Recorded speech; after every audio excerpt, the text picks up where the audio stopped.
talking about SMSFs a bit already, but what's the difference between maybe like a normal SMSF and the leading member?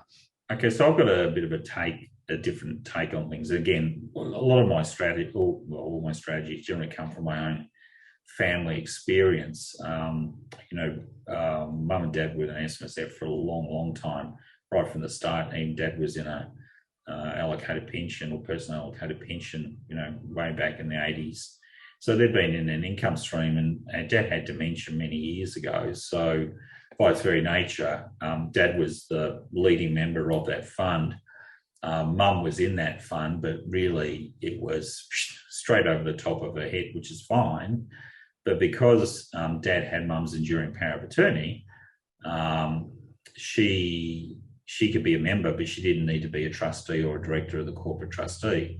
So likewise, when dad started exhibiting dementia or forgetfulness and all that, it was his turn to move out. So then, not myself because I wasn't in the fund, but both my other brothers held my parents' enduring powers of attorney. So that line of succession comes down. Now, what I've done to bolster it a little bit further is, if we have a look at the leading member, one of the dangers about it in the past, I came up with a solution many years ago, which I don't use anymore because I use this leading member, is that, I've always said that you can now have 6-member family super funds. And if you want that line of succession, you need to bring in the next generation anyway, because if something happens to your parents, they're demented or whatever, you want to still keep them in there from a tax perspective, but you don't want to give them you don't want them to be a trustee. It just doesn't make sense.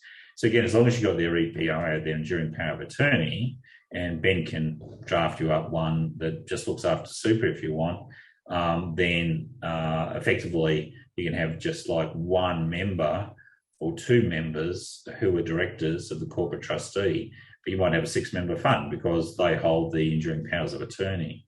It's also worthwhile too, and I would hasten to add, and I think this is, I had one of our directors had a very unfortunate experience of losing a 13-year-old daughter just recently, which was very, very sad. It's very hard. She'll never get over it.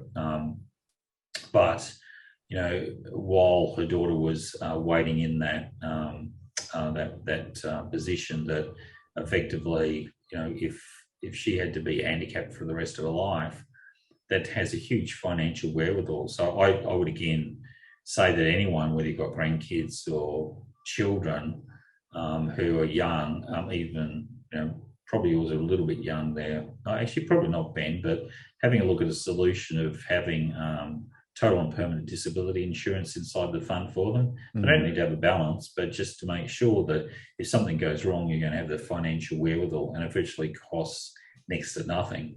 Now, the problem that we had many years ago is bringing in a number of family members is that, well, if you're sitting at a board, all members have the same vote. Now, what I came up with, and I said, I came up many years ago and said, look, what you should do is a proportionate vote. So you get votes proportion to your account balance. But that sometimes works and sometimes doesn't, because the leading member or the key person in there might have a lower balance than, say, their spouse or whatever, they get kicked out. So again, I've come up with this new concept that we now designate the same way we've got that leading member trust, that line of succession, we can have the leading member inside the SMSF. Now, in that one, there's no proportionate voting. Everyone gets the vote, but it's a bit like the US president, is that the leading member can veto any action. So they really control everything out of that whole process.